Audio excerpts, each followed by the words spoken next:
Are you ready to live your dream? Motivation, inspiration, and passion. That's what it takes to make dreams come true. Welcome to the Nadia Sahari Show.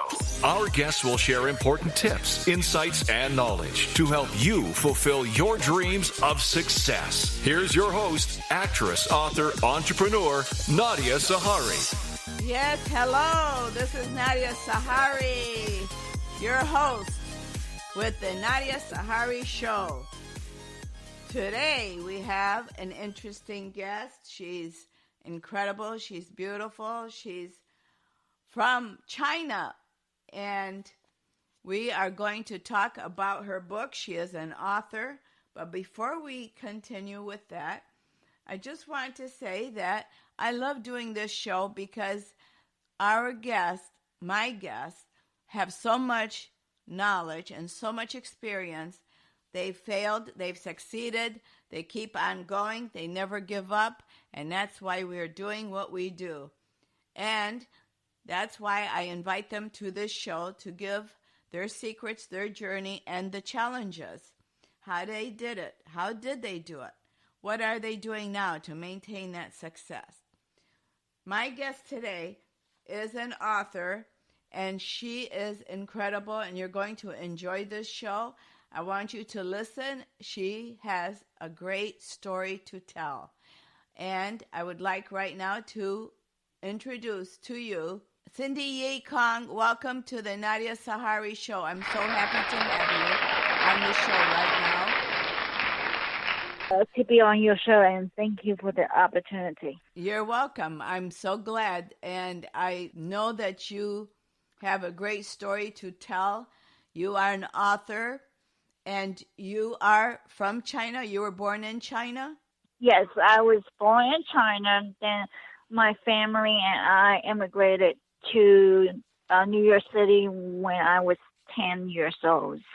So basically grew up in Manhattan, New York. Oh, okay. So let's go back to, I always go back to the childhood. So you were 10 years old when you moved to Manhattan. And yes. Tell us about Manhattan. Are you still there, or did you leave it? And when did you leave?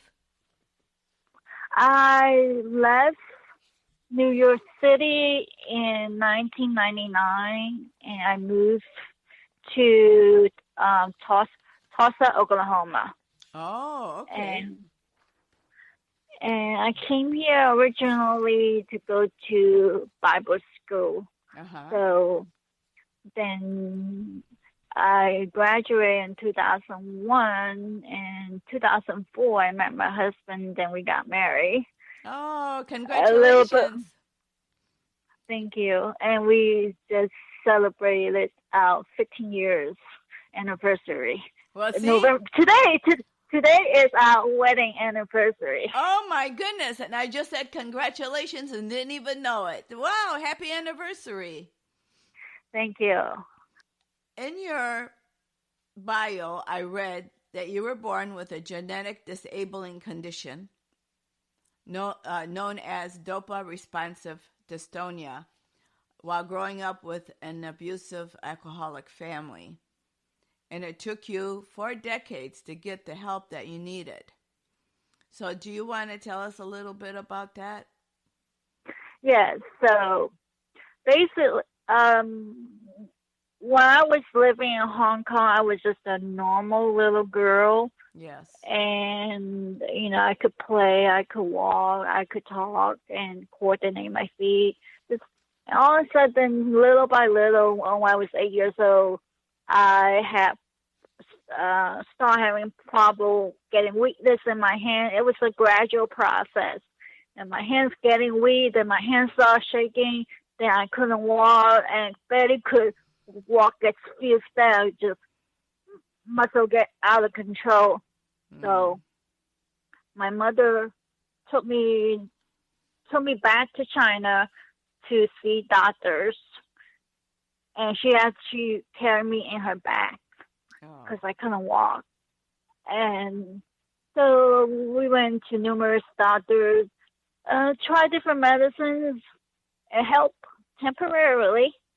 And then when we moved back, I get better in China, then moved back to Hong Kong. It get worse. And then my father was already living in Manhattan, so we immigrated here. We connected with my father and my brother. And I was struggling still. And my father was a drunk. Yeah. And basically my life just a mess. And I was disabled and getting beat up. And I had two brothers that wasn't involved in my life. And they were much older, and they just watched me get beat up when when I was 10, they're adult. They're like 12 and 8 years apart. So they out most of the time, with their friends, and I couldn't be out. And I had to go to special education, and my mother had to support me because my father wouldn't support us. So she had to work many hours as a seamstress in a sweatshop. And we were undocumented immigrants at that time. And but later we got amnesty. But it was difficult childhood growing up in that kind of environment, especially if you are disabled and having speech and learning and hand and feet coordination problem and focus, short-term memory, and different things. It's a whole different range. Well, you're doing great. I understand everything you're saying. You're speaking very well, and I think it's wonderful. And you graduated from Stony Brook University with a bachelor's degree in sociology, and you became a social worker. And then you wrote your book, The Eyes of the Lion. I have to tell you, I love that title. And you wrote it to inspire others not to give up in their dark time. So the book, you sent it to me, and I appreciate it so much. Thank you so much. And I've been reading it, and it's touching. It's so touching. So thank you. How did you come up with that title, Eyes of the Lion? I love that title. It's like I am a Christian believer, so Jesus is, then the Bible says the tribe of the Judah, the Lion King. So, I was the eyes of the lion, because, my Christian faith and the fearlessness of the lion and the focus and the Yes, you're fearless. Yes, you are fearless. You are a lioness. Yes, you are. God bless you. I think it's wonderful. And thank you. You're welcome. And so in 2017, you founded a nonprofit animal welfare organization known as Grace Animal Rehab Center. And you rescue stray cats and dogs, and you find them adaptive homes or to live out their lives with love and dignity. Yeah. So tell me about that. I love animals, and I've rescued so many animals, even the human being kind. and I mean men. I rescued a lot of men, so they're animals too. But I've rescued cats and dogs. Yes, I have. And I found them homes, and some stayed home with me. I had like 14 in my backyard, and I had 4 inside. Oh my goodness, I had to catch every single one, get them spayed and neutered, and oh my, what a job that was. But they were amazing, yes. So tell us about that. How in the world did you become a person who went and rescued animals? Well, when I was 8 years old, when I went back to China to see doctors because of my disability, someone gave me a puppy. It was Dalmatian puppy, and I had to leave that dog behind because I had to leave China, and I was so sad, and it cried and whimpered when I had to leave. And when I moved to New York City, and I totally, because of the love, because of the struggle of life as a child, just trying to survive, I totally forgot about, my love for animals. And so I'm trying to, show you how my love come back with the how it was lost, and I didn't like animal at all, and all of a sudden I started liking them because the step of how I get there. Yes. So when I moved to this area, rented house that we rent, and there's the stray cat, which I wasn't so fond of it, but I learned to love it, and then later that stray cat got killed, and there's another stray cat that was begging for food at my door, and it was raining, and we didn't have any cat food, and I feel really bad. But at the time, my attitude was totally different with the animals. It was like, leave me alone. I don't have any food, so just go away. That kind of attitude. And then later, when I moved to Sapulpa, I didn't have any food, and money was hard, and so I just go away. And the neighbor feed that cat, and I feel better later eventually. But that stuck with me, that I treat that cat bad, and I feel bad. And then when I moved here, and there's stray cat that came with the house that we bought, the owner abandoned the stray cat, and we took that cat in, and I fell in love with it. And then my husband rescued another stray cat. It was 3-4 months old off the street, and it helped me to go through a very hard time right after I published my book. I was attacked by a member of my family about my book, so whom I love dearly, and so that stray cat was helping that rescue cat who we took in 3-4 months old, helped me to go through the difficult time. And then I was at Brahms restaurant eating one night with my husband. I saw this kitty, stray cat, at Brahms, and I was trying to rescue it, and it won't come to me. So I keep driving back to the area to look for that cat, and came to find out that colony of cats, and they were just struggling and looking for food in the dumpster. So I called the local shelter for help and to help those cats, and they apparently didn't follow up with it. So I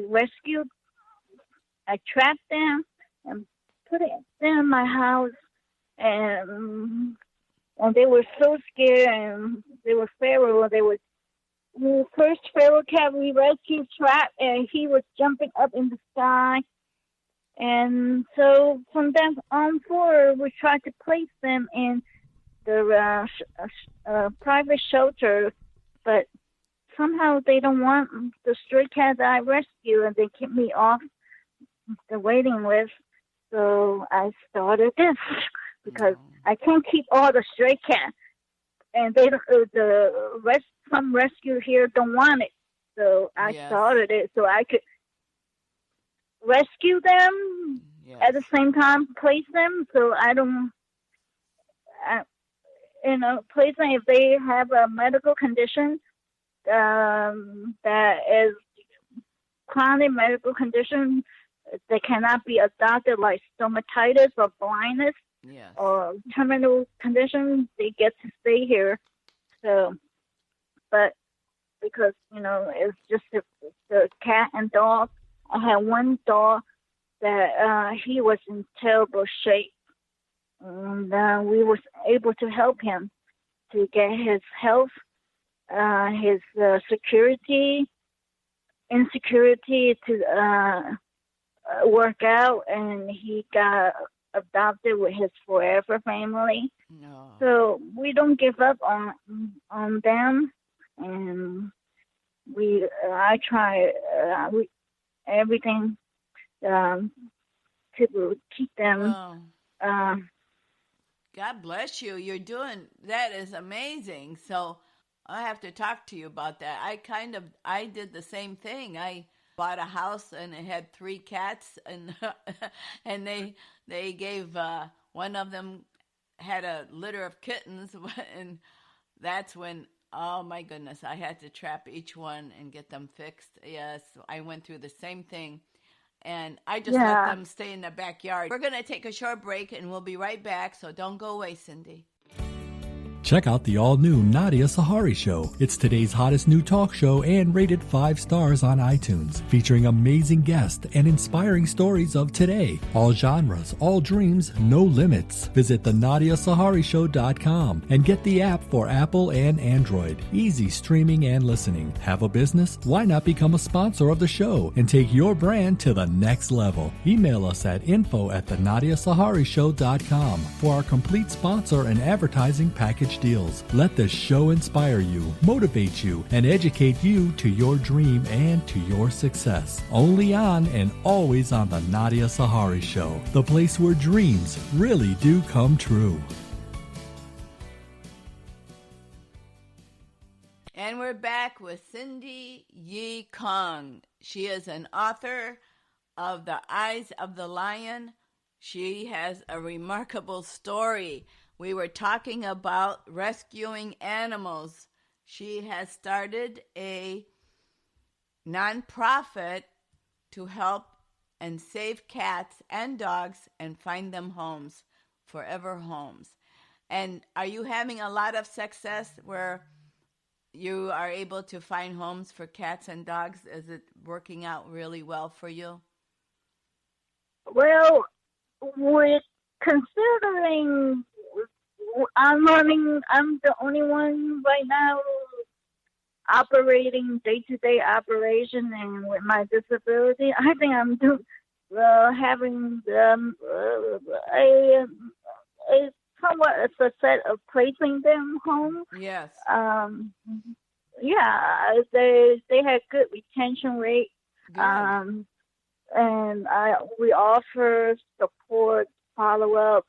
So, yes, we welcome any opportunity for people to make donation or to volunteer. They don't have to be local. That's online volunteer work that we need. So we are trying to raise enough funds to have a building where we could start an advocacy group for the animal and changing the law that benefits the animals. Yes, here yes, in yes. Oklahoma. Yes, that's right. That's right. Oh, good for you. Good for you. And I want to talk to you about one thing I do want to say before I say anything. I think it's wonderful because I'll tell you, animals are beautiful. They're loving. They're unconditional lovers, and they love you no matter what. And it's such a healing. It's so good for you because it's a healing time, and they will help you heal because they love you. And that's the love that a human being can never give. Now, let's talk about how did God save you? Let's talk about that. How did you become a born-again Christian? How were you? What in your life got you to that point where you reached out to Jesus and you asked him to save you? Well, when I was probably in junior high school, I don't remember exactly what age I was looking for help, and I got a doctor, a neurologist, took advantage of me. He molested me, and I was really confused, and Oh, I I'm didn't sorry. have anybody to talk to, and I tried to kill myself, Oh, and I'm then sorry, somehow, Cindy. yeah, and Cindy, who molested you? I didn't get that. a neurologist, Neurologist. Oh my yes, goodness. Oh my. yeah, I'm so sorry. and yeah, Go so ahead. Yes. yeah, he was examining me, but he was touching me at a place, at my private place, Yes. and Yes. I feel wasn't right. I didn't know what was going on. I was still a child, Yes. and my mother had to work. I had to go to see the doctor myself, Yes. and so I had to travel in New York City, as with 10 years old, or I Oh. don't remember, but you should. Yes.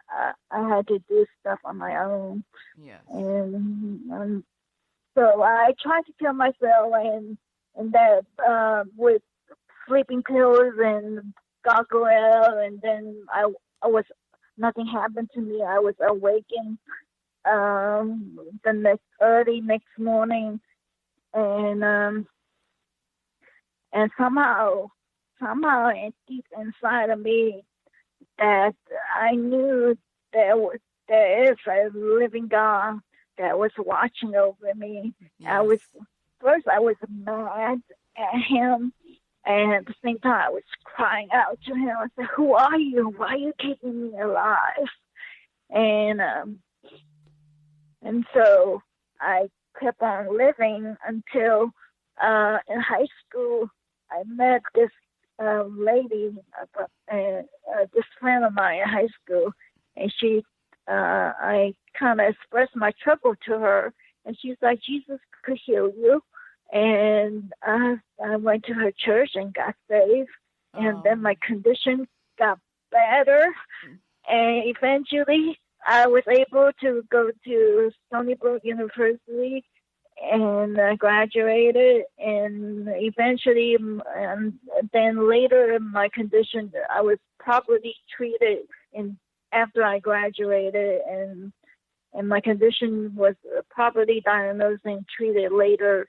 But God helped me along the way when I wasn't able to get help. Yes. He kind of lifted me up and pushed me along and lifted my hands and my feet and my brain.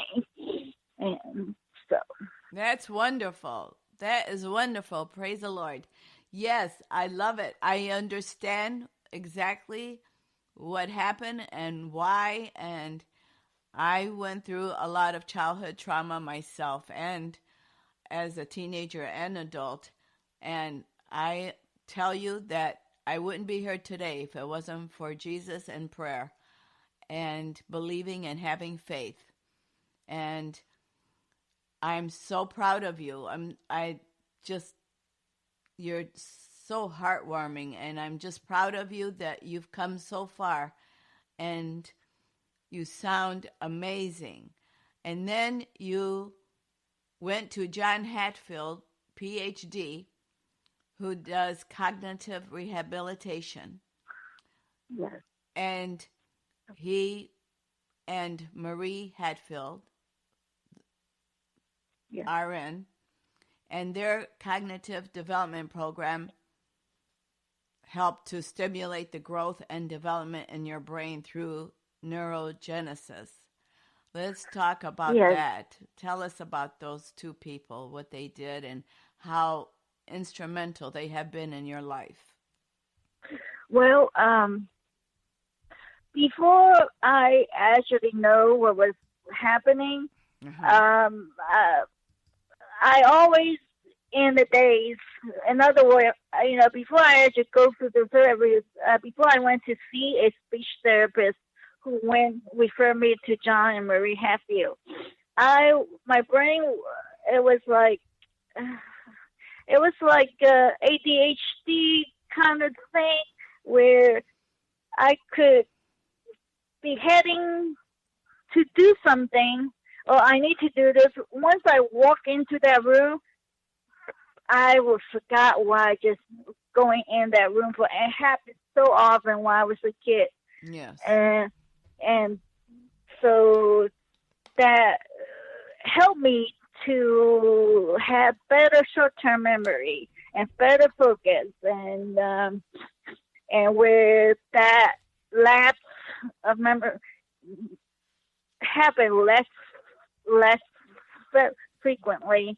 And so Marie and John Hatfield, and John has still helped me out from time to time with, he's a PhD and he's also a literature teacher, so he helped me out with some editing when my brain is too tired to look at it, and when I'm scrambled with my writing, and I don't have time to work on it and make it better, and he just kind of look at it for me. And they're awesome people, and they're awesome friends to call and to talk to. And yeah. That's great. Good for you. Oh, I'm so glad. God bless those two people. God bless them. And Thank you. now, your dopa-responsive dystonia is a rare condition which is passed on from your parents' recessive gene, and it's 1 in a million. And Yes. But you are doing better. You are doing well. You sound incredible. And I'm, again, reiterating, I am proud of you. And you've come a long way, Cindy. You've come a long way. And God brought you out of it. And he healed your brain. And he healed your body and your mind. I mean, he's done a miracle with you. You are a miracle woman. You are a miracle because you're alive today. And I'm a miracle because I'm alive today, and I shouldn't be, but I am. And you're a miracle. Yes, we made it. We are victors, aren't Yes. we? Yes, you are a Yes. victor. Yes, you're not a victim. Yes.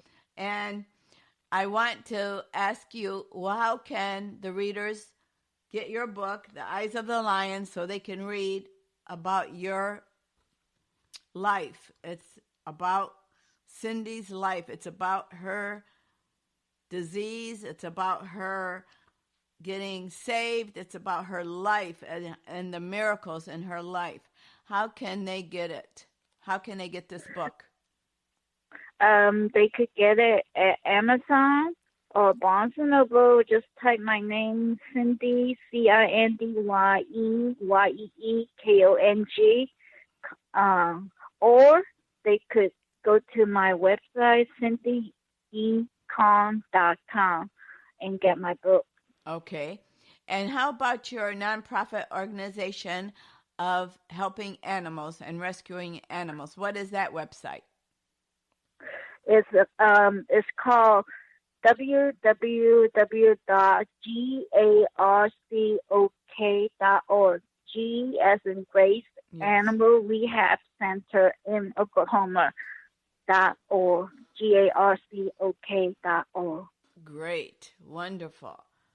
Well, I think your story is so inspirational and educational because I've never heard of that. And you are Cindy Yee Kong. You are not your disease. You are not your disability. Those are just things that happen and things that are all taken care of. You are a victor. You are Cindy Yee Kong. And you are a strong woman. And you have determination.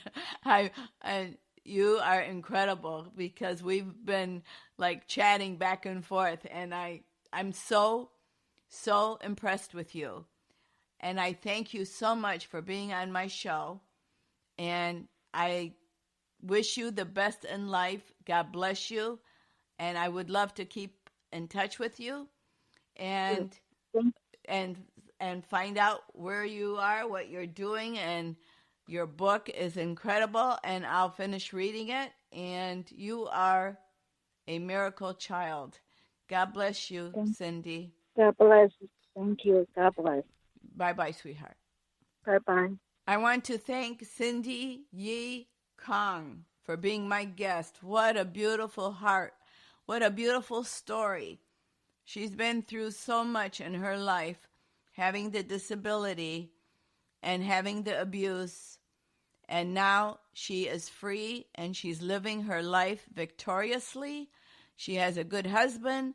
She has God taking care of her. And she is amazing. Please get her book, The Eyes of the Lion. Amazing story about her life and what she went through, coming from China and having an alcoholic father and her mother carrying her on her back because she couldn't walk.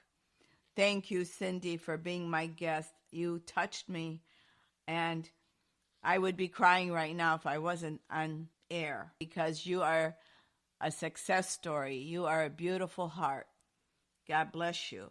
She is free of abuse and disability because she was determined and because she had God take care of her. He answered her prayers. He kept her alive, and she's doing well. She exercises. She eats well. She's doing fantastic. I am so impressed with her. Thank you, listeners, for listening to the Nadia Sahari Show. Please share this story with your friends and your family. We all have some story. We all have a story. We all have some heartbreak. But we have to be strong. We can do it. We will be strong. We are strong. So don't give up on your dream. Live your dream. Are you living your dream?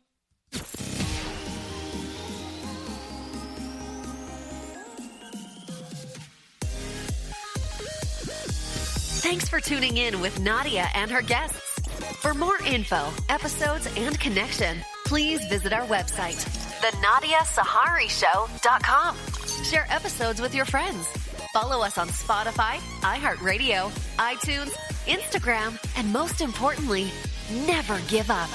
Live your dream. Latin Connection magazine is a family magazine featuring people of influence, cultural events, and traditions, recipes and photos of Latin food, Hispanics in business. Plus, get news on Latin festivals, Latin entertainment, and Latinos in the fashion industry, and see photos of Latinos in action all over the U.S. Conoce tu vecino y mucho más. We invite you to share your special event with us at LatinConnectionMag.com. Latin Connection Magazine. Conexión Latina y mucho más. Latin Connection Magazine. It's for anyone and everyone to enjoy, no matter who you are.